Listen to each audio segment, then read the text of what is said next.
Hürmetlik Şarkı Türkistan'dan kıyılmışlar. Şarkı Türkistan Haber Agentliği'nin haberler programmasını görüşünlerini kıskan karşı alınız. Tüyende tepsili mezmununu diktanlık sunumuz. Şarkı Türkistan sürgünde hükümetinin taşqi işler bexatarlik ministeri Salih Hudayar ijtimoiy axborot vositalarida Xitoyning Şarkı Türkistan'da yurgizayotgan ishg'ol, mustamlika va rəhimsiz irqiy qirg'inchilik jinoyatini yuyish maqsadida qilinayotgan tashviqotlarga vaqtida raddiya berib, Şarkı Türkistan haqiqatlarini kun tartibda tutishni qat'iy bo'shashmay davomlashtirmoqda. Xitoy tashviqotchisi Lin Jian Şarkı Türkistan'ga Xitoy sayohatchilarini jalb qilish orqali dunyo jamoatiga Şarkı Türkistan'ni boy, xalqini xotirjam qilib tunutib, irqiy qirg'inchilik jinoyatini yuyish maqsadida 13 avgust kuni 2024 yilning dastlabki 7 oy ichida Şarkı Türkistan'ga kelgan sayohatchilar sonining 165 million 400 mingdan oshganligini, sayohat kirimining 186 milliard 851 million yuandan oshganligini aytgan.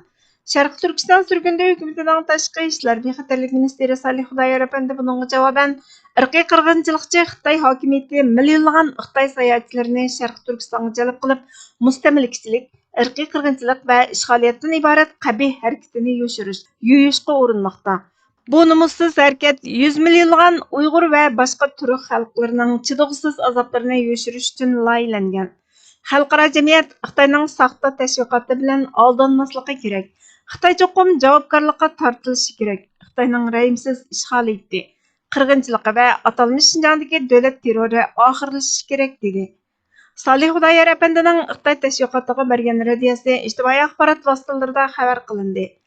ANI xabar to'rining 14 avgust kunidagi xabarda aktiv Uyg'ur faoliyatchisi Xitoyning Sharqi Turkistonga sayohatchi taklif qilishdagi maqsadining Sharqi Turkistonda yurgizayotgan irqiy qirg'inchilikni yushirish ekanligini aytdi. Sharqi Turkiston sürgünde hükümetining tashqi ishlar bexatarlik ministeri Salih Hudayar ijtimoiy axborot X'da xalqaro inson haqlari dafsanchiligiga nisbatan tekshirish elib berayotgan mazgilda Xitoy Sharqi Turkistonni sayohat markazi qilib tunutmoqchi bo'layotdi. O strategiya Xi Jinping hokimiyati tarafidan yo'lga qo'yilib, mablag' bilan ta'minlanadi dedi. Xitoy tashqi ishlar ministri yaqindan beri Sharqi Turkistonning 2024 yili dastlabki 7 oy ichida ham sayohatchilarning soni ham sayohat kirimining alayida yuksalganligini aytgan. Atalmish Şinjandagi Uyg'ur va boshqa turkiy xalqlarga qarata yurgizilayotgan irqiy qirg'inchilikni fosh qilib kelayotgan Sharqi Turkiston milliy uyg'unish harakati har vaqt Xitoyning atalmish Şinjandni sayohat manzili qilib ko'rsatmoqchi bo'lgan tirishchiligini o'z ichiga olgan taktikalarga davomli qarshi turdi. Xitoyning Sharqi Turkistondagi qilmishlarini tanqidlash, qarshi kurash qilish bilan tanilgan Salih Hudayar Xitoyning atalmish Şinjandga sayohatchi taklif qilish tasvirlariga qarshilik ko'rsatdi.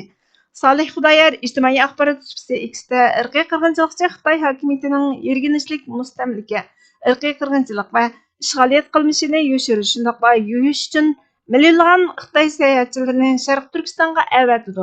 Bu numussiz harakat millionlarcha Uyg'ur va boshqa turkiy xalqlarning chekayotgan azoblarini yushirish uchun loyihalangan. Xalqaro jamiyat Xitoyning soxta tashviqotiga aldanib qolmasligi kerak. Xitoyning mas'uliyatini surishtirishi kerak. Sharqi Turkistondagi Xitoyning irqiy qirg'inchiligi, ishg'oliyati va davlat terrori oxirlashishi kerak dedi. Sharqi Turkiston kishilik huquqni qo'g'dash guruhlarining Şinjan Uyg'ur avtonom rayoni deb atalgan joyni atash uchun qo'llanilgan tarixiy nomdir. Dokladda Xitoy hukumatining oshqo'llikning oldini olish nomi bilan millionlarcha ommani qayta tarbiyalash markazi va kasbiy tarbiyalash markazi deb atalgan ta'sislarga qamab qo'yganligidek atalmish Şinjandagi jiddiy inson haqlari dafsandichiligi, diniy va kultural bostirishlar bayon qilingan.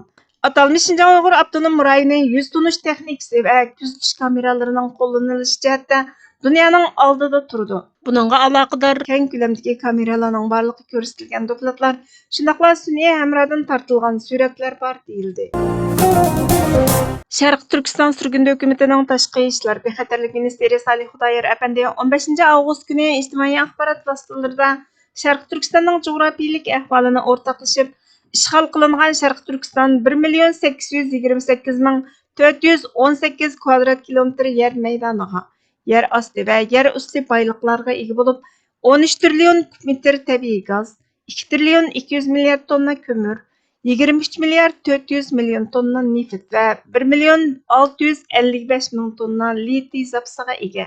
Har yili 500 milliard kilowatt soatdan ortiq tok ishlab chiqaradigan 900 ming tonna uran va 153 xil yer osti mineral moddaga ega Sharq Turkiston mustaqil bo'lsa, eng boy 20 davlatning qatoridan o'rin oladi. Xitoy Sharq Turkistonning g'oyat zo'r boyligini o'g'irlash uchun Sharq Turkistonda mustamlaka, ishg'ol va irqiy qirg'inchilik yurgizib, o'zini kun sayin qudrat topqizayotidi va borgan-sari kengayotidi dedi. Uyg'urlarning jazo muddati 4 million 400 ming yil bo'lgan. Davlat tekshirish xabar torining 15 avgust kunidagi xabariga qaraganda, turmaga qamalgan Uyg'urlarning jazo muddati 4 million 400 ming yil bo'lgan. Yali Universitetining yangi tahlili Xitoy Kommunistik partiyasining atalmish Shindagi Uyg'ur va boshqa Turkiya xalqlariga qarshi elib borgan harakatining kishini hayron qoldiradigan vahshatlarini sansirlashtirishga uringan. Xitoy sotlari Sharq Turkiston xalqini jami 4 million 400 ming yillik qamoq jazosiga hukm qilgan. Bu hafta e'lon qilingan dokladda bayqilishicha, Beijing keng ko'lamli xohlagancha tutib turish programmasidan shaxslarni turmaga tashlashgacha bo'lgan bu harakat uchun saxtakorlik bilan qonuniy asos yaratgan. Yali Macmillan irqiy qirg'inchilik tadqiqot markazining dokladida bu xil qonunlashtirilgan zulm kishini intayin andishiga soladigan bo'lib, aslidagisidan texmi keng va odimiylikdan uzoq. Qonunlashtirish texmi ziyonli bo'lib, xalqaroning tekshirish uchun qulaysiz va kishilik huquq dafsanchiligini qonunlashtirdi degan. Xitoyning Uyg'urlarga qarshi programmasi 2010 yilning oxirida kishilarning diqqatini qo'zg'agan. Natijada Amerika Tashqi ishlar ministrligi Xitoyning qonunga xilof qilmishlarini 2021 yili irqiy qirg'inchilik deb bekitgan. Shundan keyin Beijing atalmish Xinjiangga bo'lgan hukmronligiga qarata chet ellarning tunishini yangilashga uringanda xalqaroning tekshirishi suslashgan.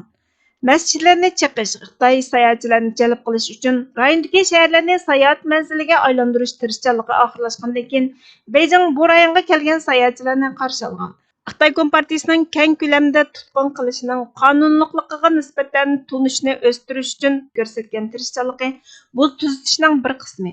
4 million 400 ming mo'ljarga yetish uchun Xitoyning qonun ijro qilish hujjatidan sızılgan 62 mingdan ortiq ziyonkashlikka uchrag'uvchiga oid uchurlarni o'z ichiga olgan atalmish Xinjiang ziyonkashlikka uchrag'uvchilar sonliq ma'lumot ombirining sonliq ma'lumotlaridan foydalangan. Ular turma jazosi berilgan 13 ming deloga qarab, o'rtacha jazo 8,8 yilni atalmish Xinjiang Oliy xalq sud taftish mahkamasining 2017 yildan 2021 yilgacha qamagan 540 ming kishi bilan ko'paytgan. Dokladda atalmish Xinjiang ziyonkashlikka uchrag'uvchilar sonliq ma'lumot jadvali faqat turmaning haqiqiy ko'lamining bir qismini aks ettirdi. Amaliy son texmi muhim. Bundan boshqa, garchi Xitoy doiralari mamlakatining boshqa joylarida ommaviy jinoyat xotirasini oshkor qilsa-mu, ammo atalmish Xinjiangdagi 90% ga yaqin deloning xotirasini oshkorlamaydi. Agar Uyg'ur aholilarining o'z mahallasini saqlab qolishi davomli cheklansa, butunlay milliylik yo'qolib, ziyonni asliga keltirgili bo'lmaydi deyilgan.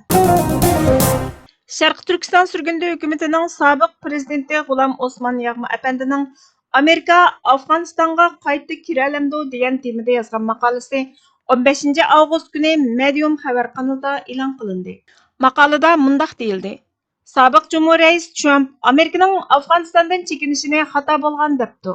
Agar buni Amerikaning pushaymoni desak, Amerika Afg'onistonga qayta kiramdi. Kiralamdi.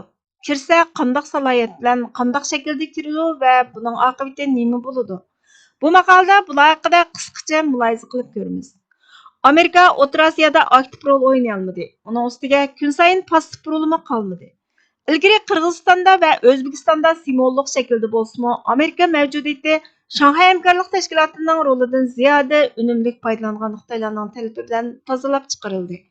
Aslida dunyoviy liderlik salohiyatiga chosh taraf o'tiradigan Amerika uchun bu bir haqorat edi. Amerikaning cho'nglik sha'ni buni qabul qila olmasligi, adovat tutish kerak edi. Lekin Amerika talablarni jimjit qabul qilib, bu davlatlardan chekindi. Amdilikda bo'lsa Afg'onistondan chekindi. Minglagan hamkorlashuvchi afg'onlarni Talibanning o'ch elishiga tashlab berib qachish Amerikaning O'rta Osiyodagi obraziga chidovsiz dog' tushirdi. Demak, Amerikaga ishinib, uning bilan hamkorlashishga bo'lmaydi ekan degan qarashni tug'dirdi. Xitoylar bu rayonda ishonchlik hamkorlashishga texmi bek yaraydigan samimiy do'st salohiyati shunaqla Amerikadanmi kuchli bo'lib tunildi. Endi Amerika Afg'onistondan chekinganligiga pushaymon qilgan taqdirdami, qayta kirish salohiyatini yo'qotib qo'ydi. Burunqi bahona Al-Qoida uchun sohibxonlik qildi, terrorlikning o'sib yetilishi makoni bo'ldi. terrorlikning yiltizini quritish degandek qabul qilg'ili bo'ladigan bahonalari bor edi. Endi qandoq salohiyat bilan kirishga to'g'ri keladi? To'g'ri, Amerika kuch ishlatib qisqa muddatda Afg'onistonni takror istilo qila oladi. Ammo tutib turish qobiliyati, imkoni, shartlari bular qandoq bo'ladi? Endi tamoman istilochi salohiyati bilan kirishga to'g'ri keladi. U holda dunyo jamoat fikri oldidagi Amerika obrazi texmi xunuklaşadi. 20 yillab yer ostiga ko'chgan Taliban yo'qolmayla qolmay takror sahnaga chiqqan bu natija nurg'un afg'onlarga bir amaliy saboq bermay qolmadi. Shundaqla Amerika bilan hamkorlashishning qo'rqinchli oqibatimi yana bir saboq bo'ldi. Chunki Amerika hamkorlashuvchilarni Talibanning qo'liga tashlab qochdi. Bulardan keyin Amerika qayta kirgan Afg'onistonda burunqidek qarshi elinmaydi. Burunqidek hamkorlashuvchilarni tepishda qiyinchilikqa duch keladi. Bularning hammasini hissiy omillar desakmi, texmi real bo'lgani Xitoy mavjudligidir. Bularning hammani hisobga olganimizda Amerikaning Afg'onistonga qayta kirish mumkinchiligi bakmi tuvan bo'lib, Amerika Xitoy bilan keskin dushmanlik mavqesiga o'tgan va amaliy harakat qo'llanish qarorini olganda ondan mumkin bo'ladi. Bu chog'da yo'lliq bir bahona maydonga keladi. Xitoyga qarshi g'arb bazasi qurish. Bu holda Talibanmo Amerikaning faqat vaqtli holda Afg'oniston tuproqlaridan Xitoyga qarshi foydalanib, keyin chekindiganligiga ishonadi va sukut qilishi mumkin. Agar vaqt uzrab ketsa, Xitoyga qarshi amaliy harakat qarori ilinmay, arsaldiliq ichida fursatni ketkizib qo'ysa, Xitoyning rayondagi o'rni muqimlashib, mustahkamlanib boradi va bundaq bahona bilan rayonga singib kirishmi kun sayin yo'qqa chiqadi. Allohning amrini yetkazuvchilarni o'limalarimiz deb hurmat va izzat ko'rsatgan bu millatga imkoniyat yor berishcha ularning xayrlik uchun harakat qilish, yetakchilik qilish birinchi bo'lib ilm ahllarining vazifasi. 3-4 kishini yig'ib olib, nahviy, fiqhiy, mantiq o'rgatib dars berib qo'yganga gadandagi majburiyat ado bo'lib ketmaydi. Payg'ambar varislarining payg'ambar izini besib, umumiy musulmonlarga yetakchilik qilmoqi zarur. Ulamolarimiz o'qiyotgan kitoblarda nuqul, tahorat, namoz va ro'zaga doir masalalar so'zlangan, balki musulmonlarning bir gavda bo'lib, ittifoq holda millatning foyda ziynini tangsab harakat qilishining, birlikda jihodga otlanishining qonun qoidalari, ahkomlari, shundaqla haq-huquq masalalari, jazo qonunlari, adab axloq va go'zal fazilatga doir ta'limlar, halol va harom andizalar qatorliq nurg'un masalalar bayon qilingan. Ahvol shundoq tursa, ulamolarning sukutda turib olishi harakatsizligi ajoyiblik, ya'ni binormallik jumlasidandir. Hozir mamlakatda urushlar, jidal majralar, qurolsiz musulmon fuqarolar ustidan dahshatli zulmlar elib berilmoqda. Musulmonlarga peshva yetakchi bo'lishi kerak bo'lgan ulamolar nima uchun xalqning kundan kunga ezilib menishining oldini olish va el yurtning qo'rqinchli holga tushib qolishini to'sib qilish uchun himmat qilishmaydi? Qat'iylik bilan maydon ifodalamaydi. Nima uchun shariat ahkomlaridagi ochiq bayonga asosan chora ko'rishmaydi? Nimaga asoslanib uylaridan chiqmay, o'zi yolg'iz ah-vah qilishib xomush turib olishidi? Peshvoyi ummat bo'lgan bu ulamolar nima uchun xatarlik ahvolga qarshi mudofaa ko'rish, musulmonlarning g'am-g'ussa, dishvorchiliklardan qutulish uchun maydonga chiqib to'plashib, umumiy harbiylar to'piga hamda umumiy xalqqa Qur'on va sunnatning yo'l yo'riqlarini yetkazmaydi? Ular mana shunday chog'da chiqib qurtulush va nijotlik yo'lini talqin qilishgan bo'lsa edi, ya'ni oydinlashtirib berishgan bo'lsa edi, cho'qim buning g'oyat zo'r foydasi ko'rilgan bo'ladi. Foydasi ko'rinarli bo'lmagan taqdirdami, ular zimminlaridagi majburiyatini ado qilgan ilmiy vazifasini o'rinlagan hisoblanadi. Ajaba bu nimancha tinchlik, nimancha zaiflik, nimancha timtoslik? Bir chetda tanho bo'lib olib, Saybul Xariyni tilovat qilib o'tirganga, xatma qilayotganga ishdan otmaydi. Payg'ambarimiz talab qil, sabab qil deb ko'rsatgan. Payg'ambarimiz hadis so'zlab berish bilan birga o'zi bevosita urushlarga, muhim voqealarda chora tadbir qilishlarga ishtirok qilgan. Agar hamma ish duo tilovat bilan bitib ketadigan ish bo'lsa edi, payg'ambarimizning duosi bizning duolarimizdan tezroq ijobat bo'ladi emasmi?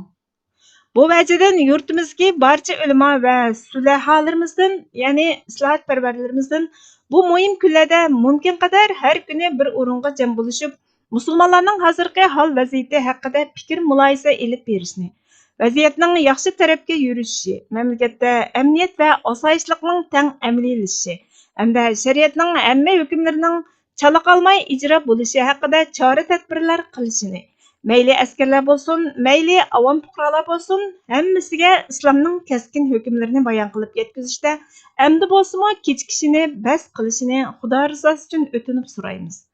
Navada musulmonlar xalqimiz mana shundoq nozik davrini boshdan kechirib turibsa-mu, olim ulamolar yana sukutni tanlab yuraversa, bilsinki, dunyo va oxiratda zimminlardagi mas'uliyat bakmo ig'irdir.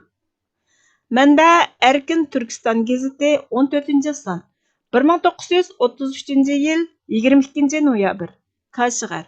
Uyg'urchaga ag'dirg'uchi Burhan Muhammad. Bizga vaqt ayirganingiz uchun ko'pdan ko'p rahmat. Kelar qitimqi programmamizda ko'rishguncha Allohga omonat bo'lgaysizlar.